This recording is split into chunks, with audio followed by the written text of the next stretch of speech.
জন্য ও এসছে, তাই জানতে পারলো। খুব আমি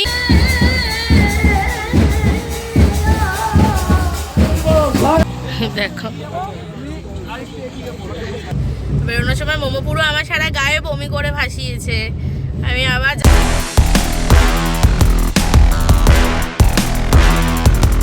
Cruising down the highway, windows down low.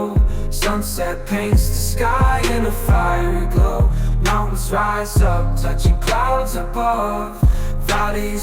দুপুরে আমরা খাওয়া দাওয়া করে চলে গেছিলাম আমার মামা শ্বশুরদের খেতে, যেখানে চাষবাস করা হয়। তো দেখতেই পাচ্ছ সর্ষে ক্ষেত, গম চাষ হচ্ছে, লাল শাক, বিভিন্ন রকমের শাক সবজি সব চাষ হচ্ছে, আর চারিদিক সবুজ।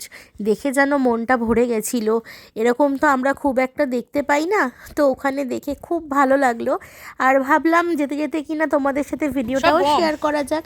তো চলো ভিডিওটা আজকে এখান থেকে শুরু করি। এই দেখো গমের এই দেখো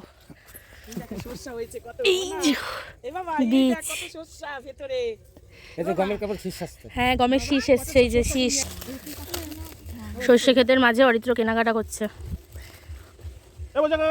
তো এখন আমি ভিডিওটা আবার নতুন করে স্টার্ট করছি, যেখান থেকে এন্ড করেছিলাম ঠিক তারপর থেকেই ভিডিওটা স্টার্ট করছি। তো আই হোপ তোমাদের খুব ভালো লাগবে। তো welcome to my new another blog part 2 happy hours with Tania. তো কেমন লাগছে না লাগছে আমাকে জানাবে। দেখো আমি এখন সর্ষে খেতে এসেছি, চলো তোমাদেরকে আরও দেখাবো। কি হ্যাঁ তো যাই হোক, বসবো না, ওই যে খেতে যাবো, একটু ফটো তুলবো, শিমগুলো দেখতে আসলাম। কোথা দিয়ে তুলেছো ওগুলো? ওই জমি দিয়ে তুলে এনেছো? ভালো, কি টাটকা? এগুলো সব হাটে, এগুলো সব হাটে যাবে, সকালে হাটে যাবে বিক্রির জন্য। কি বাছাই হচ্ছে না? জলা জমিতে একটু ছেড়ে ছেড়ে লাগায়, সুন্দর যখন লাগাই দেখতে কি ভালো লাগে। হ্যাঁ কেন দেখেছি না, যেখানে পা দিবি সেখানে কষ্ট লাগে। এটা হচ্ছে হ্যাঁ ওই যে মটর শাক, মটর শাকের ইয়ে। কি ভালো খায় মনে। হ্যাঁ আমরা যে এই জমিটাতে এসেছি এটা পুরোটাই আমার মামা শ্বশুরদের জমি। তো এটা পুরোটা মানে চাষের জন্য। হ্যাঁ তো এখানে চাষের জন্য সব জায়গা দেওয়া হয়েছে। তো এখানে সব চাষ টাস হয়, তাই এনারা সব সবজিও তুলে দিচ্ছে। শিম দিয়েছে, সর্ষের শাক দিয়েছে। হাতে করে তুলবা? তোলো তোলো না, হাতে করে তোলো, মজাই আলাদা না।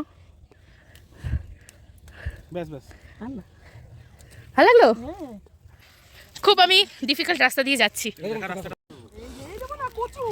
এই দেখো শিম, এগুলো শিম হচ্ছে, বড় হলে ভালো লাগবে। আমি এখন তুলছি না, তাই তোমাদেরকে এমনি হাত দিয়ে ধরে দেখালাম। হ্যাঁ জায়গাটা এতটাই সুন্দর না, যত দেখছি তত যেন জায়গাটাকে ভালোবেসে ফেলছি।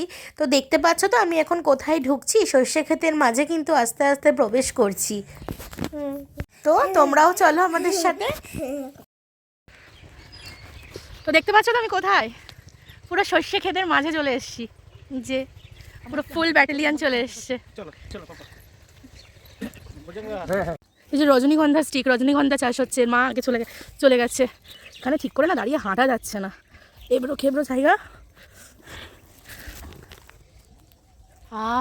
প্রাণটা জাস্ট ভরে গেল। এখনই এত সুন্দরের গন্ধ, হওয়ার পরে তো আরও গন্ধে পুরো ম করবে। খুব সুন্দর গন্ধ। এই যে দিনা ওকে সেট করে দিচ্ছে, তুমি তাহলে ছবি তোলো, ছবি তোলার জন্য। এই দেখো মোমো সর্ষে খেতে গিয়ে কি খুশি, দেখেছো হাসিটা দেখো। আমার মেখে দাও। তাহলে হয়ে গেছে, এবার আমরা এক্সিটের পথে। চলো চলো চলো, এই সরু রাস্তা। তো এখানে টোটাল যত দূর চোখ যাবে তত দূর মানে মামা শ্বশুরদের জমি। বোঝা কাকা বললো যে 12 থেকে 13 বিঘা জমি আছে এখানে। তো মানে এতটা ঘুরেও দেখা এখন সম্ভব না।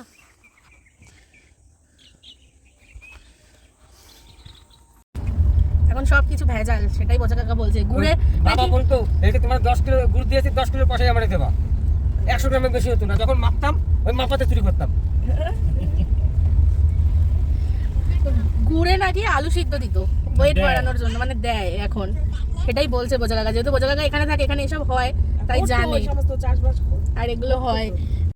বাবা কত লোক এখানে, এখানে হচ্ছে ভিডিওর জন্য সবাই নাকি। এখানে যে টিকটক ফেমাস, কি জায়গাটার নাম বলে? তালতলা। তালতলা। এখানে এখানেও করতে পারো, সামনে করতে। সিম এগুলো লাগছে। ফাঁকা থাকতে গেলে তোমাকে একদম ইয়েতে আসতে হতো। এই যে এই পাশে থেকে দাও। এখন নাচছে, দেখো ভিডিও করছে, এই দেখো। এই দেখো নাইটি পরে এসছে, এই দেখো সে। তো দেখলে তো শুরুতেই কি দেখালাম, ওখানে তো একদম জলসা বসে গেছে। তো এই জায়গাটায় নাকি সবাই ভিডিও রিলস এগুলোই বানাতে আসে, তো তাই জন্য বোঝা কাকা নিয়ে এসে দেখানোর জন্য। তো দেখে তো বেশ ভালোই লাগলো তাদেরকে। তো চলো একটু গিয়ে দেখি। বেলুন দেখে মোমোকে দেখো, ওই দেখো বেলুনের দিকে যাচ্ছে, দেখো দেখো অবস্থা দেখো। যাবে না বোঝা কাকা, এইদিকে চলে আসে দেখি কি করে। চলো ওটা নিয়ে নেবে, ওটা নিয়ে নেবে বাবা, ওটা নিয়ে নেবে চাইছে। কি গো, ওই দেখো এখন একটু ঘুরে আসি, তোমার সঙ্গে চলে এসছি। তাই এই জায়গাটার নাম হচ্ছে তালতলা, এত তাল গাছ। তাল শাড়ি দেখেছিস? হ্যাঁ,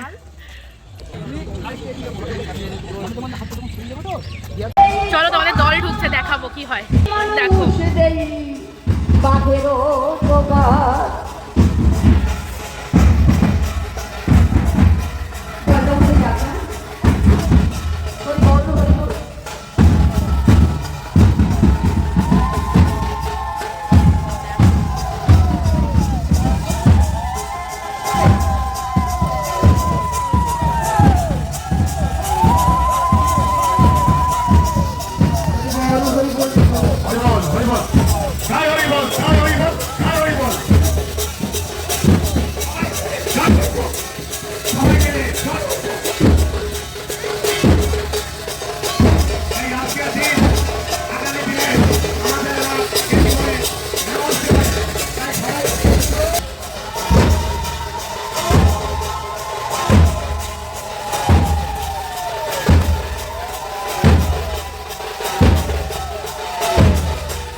তো আমরা তো ওখান থেকে বাড়ি চলে এসেছিলাম ফটো টটো তুলে। তো তোমাদেরকে আর বলা হয়নি, আমার আর ক্যামেরা অন করা হয়নি। তো দেখছো তো প্রোগ্রাম কিন্তু শুরু হয়ে গেছে। তো দেখলে তো একজন তো ঘরেই পড়ে গেল, তোমাদেরকে দেখালাম।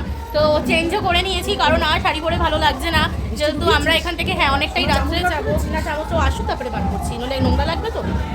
তো এখন মোমোকে আমি সন্ধ্যা টিফিনটা খাওয়াবো। আমি সব বাড়ি থেকে ওর A to Z পুরো রাত্রে অবধি সমস্ত কিছু খাবার রেডি করেই নিয়ে এসেছি। তো এখন ওকে সুজি খাওয়াবো। তো মাকে বললাম ওকে নিয়ে আসো, একটু বাইরে গেছে। তো তোমাদের কেমন লাগছে আমার ভিডিওটা? আশা করি ভালোই লাগছে, যারা এখনো অবধি আমার সাথে আছো, কন্টিনিউ করছো। তো চলো দেখতে থাকো। এই তো হোমকোলের পুজো এসেছি আমি, এটা নিয়ে সেকেন্ড টাইম অ্যাটেন্ড করছি। আগেরবার এসেছিলাম আর এই আসলাম, কারণ এতদিন তো অফিস করতাম বলে কখনো সেরমভাবে আসাই হয়নি, ছুটি পেতাম না। আর সত্যি কথা একটা বলতে জানো তো, আমরা খুব ভয় পেতাম এই ডাঙ্কা বাজানো, এই আওয়াজটাকে প্রচণ্ড ভয় পেতাম। আমার বাড়িতে ছিলাম তো এই ডাঙ্কা বাজা, এটাকে ডাঙ্কা বলে যে বাজনাগুলোকে, তো বাজাতে বাজাতে যেত আর এত জোরে আওয়াজ, আমি প্রচণ্ড ভয় পেতাম। আর আমি গুটি সুটি মানে মাকে জড়িয়ে ধরে শুয়ে থাকতাম, আমি এত ভয় পেতাম। তো আমার ছোটো থেকে মানে এটাই ফিল হয় যে এই হোব্বল পুজো মানে ডাঙ্কা, আর ডাঙ্কা মানে ভীষণ বাজেভাবে আওয়াজটা, আমি ওটাকে ভয় পাই। তার জন্য আমি প্রত্যেক বছর মানে ইগনোর করতাম, বাহানা দিতাম যে না আমি যাবো না, আমার অফিস ছুটি নেই। কিন্তু মেয়ে হওয়ার পরে বলে না, ঠাকুর যতদিন না চাইবে তুমি সেই জায়গা যেতে পারবে না। ঠাকুরই টেনে আমাকে নিয়েছে, হয়তো আমার মেয়ের জন্য বা যাই হোক আমার সন্তানের ভালোর জন্যই আমি হয়তো এসেছি। ঠাকুরের কাছে তো সবাই সন্তানের জন্যই ভালোই চাই, তাই না বলো? তো আমিও সেই টানে টানে 2 বছর ধরে আজকে আসছি, তোমাদের সাথেও শেয়ার করছি। তো চলো এবার বাইরে যাবো। এখানে এন্টার করে একটা একটু পরে এই জায়গাটাতে আর জায়গা দেওয়া যাবে না।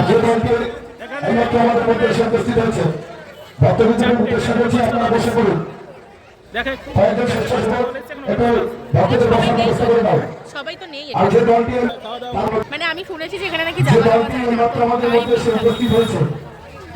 তো এই অনুষ্ঠানটা তোমাদেরকে আগেই বললাম যে 5 দিন ধরে হয়। তো আমি কিন্তু এটা নিয়ে সেকেন্ড টাইম অ্যাটেন্ড করলাম, সেটাও তোমাদেরকে বলেছি। তো ফার্স্ট টাইম যখন অ্যাটেন্ড করেছিলাম তখন আমি ডে 2তে অ্যাটেন্ড করেছিলাম। তো ওই দিনকে কি হয়, ঠাকুরের ভোগ প্রসাদ নিবেদন করা হয়। তো আগের ভিডিওতে দেখবে যে আমিও মাথায় করে ঠাকুরের ভোগ নিয়ে গেছিলাম ঠাকুরের সামনে। তো মানে ওই দিনে পাঠ হয়, কীর্তন হয়, গান হয়, ঠাকুরের ভোগ নিবেদন হয়, এই সব হয়। আর খাওয়া দাওয়া তো ওরকম চলতেই থাকে, মানে সারা দিন ধরে রান্না হচ্ছে আর যেমন যেমন লোক আসছে তেমন তেমন খাচ্ছে। সকাল বিকেল দুপুর বলে কোনো কথা নেই, রান্না হয়ে যাচ্ছে সকাল থেকে স্টার্ট হয়ে যাওয়ার পর থেকেই খাওয়া দাওয়া চলতেই থাকছে। আর এই সেকেন্ড টাইম যেটা আমি অ্যাটেন্ড করেছি, তো এটা আমি ডে 1 অ্যাটেন্ড করেছি, মানে যেই দিনকে অনুষ্ঠানটা স্টার্ট হচ্ছে। তো এইটা আমি এইবার ফার্স্ট টাইম দেখছি যে মানে অরিত্রর মুখ থেকে যতটুকু শুনেছি, মানে আর নিজের চোখে যতটুকু দেখলাম, যে এই টাইমটাতে কি হয়, সব দলেরা আসে। তো দলেদেরকে কি করে, এখানকার যারা আছে তারা বরণ করে, তোমরা দেখতেই পেলে যে বরণ করে ঢোকাচ্ছে। তো পর সব দল আসছে, তারা মানে তাদের কীর্তন যেটা হয়, মানে ওই ডাঙ্কা পিটানো, ঠিক আছে, তারা নাচ গান ঠাকুরের কাছে মনস্কামনা জানিয়ে তারা মানে খাবার দাবার খাচ্ছে, রেস্ট নিচ্ছে, নিয়ে আবার চলে যাচ্ছে। তো এরম করে করে প্রচুর দল এসছে, যেটা একটা টাইমে তো মানে ওখানে সত্যি সত্যি প্রচণ্ড ভিড় হয়ে গেছিলো, লোকের মাথায় গিজগিজ করছিল। ক্যামেরাতে অতটুকু মানে বোঝা যায় না, যতটুকু বোঝা গেছে আমি ততটুকু তোমাদের জন্য তুলে ধরেছি। তো এইটাই হচ্ছে ব্যাপার। তো দেখো এখন রাত্রেও কিন্তু রান্না হয়েই যাচ্ছে, এখানে সমস্ত খাবার স্টক করা আছে, আর সারা দিন কিন্তু মানুষজনেরা খেতেই থাকছে। আর এখানে সবাই কিন্তু কাজ করছে, ছোট থেকে বড় প্রত্যেকে, কোনো বয়সের এখানে ভেদাভেদ নেই। আচ্ছা, এখানে দল বলতে কিন্তু বোঝাচ্ছে যে যারা এই ঠাকুরের ভক্ত, বিভিন্ন এলাকাতে থাকে না যে আমরা এই ঠাকুরের দীক্ষিত, তো সেরকমই মানে বিভিন্ন এলাকার থেকে লোকজনেরা এসছে, তো সেটাকেই কিন্তু দল বলা হচ্ছে।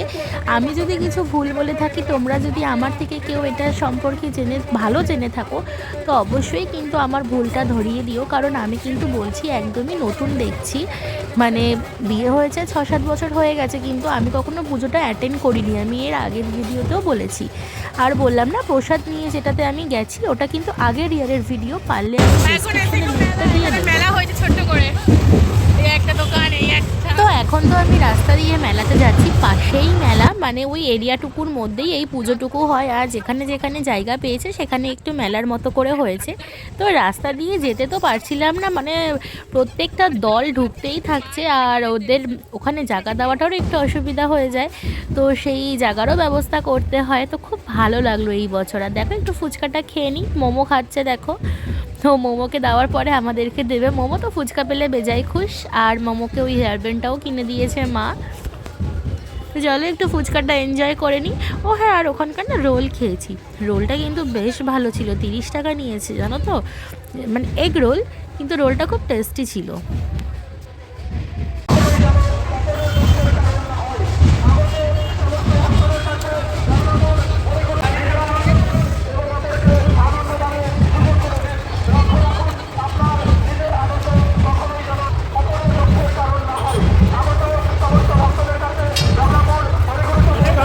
দেখতে পাচ্ছ তো মেলা ঘোরা তো আমাদের হয়ে গেল, তো আবার বাড়ির দিকে ফিরে যাচ্ছি। তো দেখো রাস্তার অবস্থা, রাস্তা দিয়ে যে বাড়িতে ঢুকবো সেই ঢোকার জায়গাটাতে পুরো লোকের লোক। দেখো এই আর একটা দল ঢুকছে, তোমাদের বললামই। আর দেখো রাস্তা যেহেতু মেন রোডের ওপরেই বাড়ি, তো লরিও এসে দাঁড়িয়ে রয়েছে।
গেছে।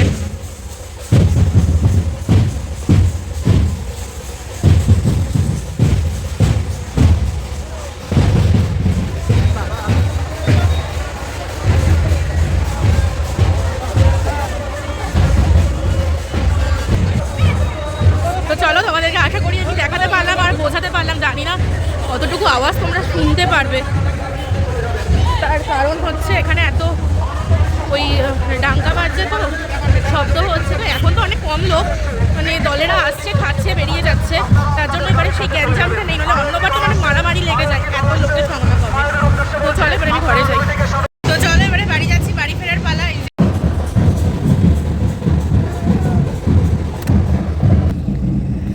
এই যে এখন বাড়ি যাচ্ছি, 10:30 বাজে, এখনো দল ঢুকেই যাচ্ছে।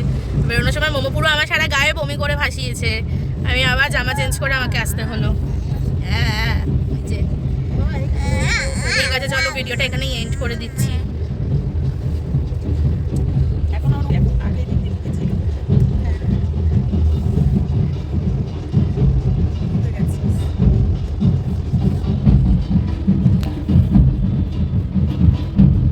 এসো।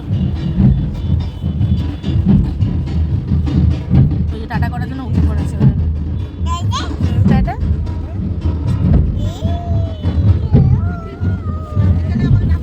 তো তোমাদের তো বললামই যে বেরোনোর সময় মোমো আমার গায়ে বমি করে দিয়েছে। আসলে ও সারাদিন এত ওখানে আওয়াজ, হই হট্টগোল, আর কেউ ঘুমায়নি সারা দুপুর, তো ক্লান্ত ছিল।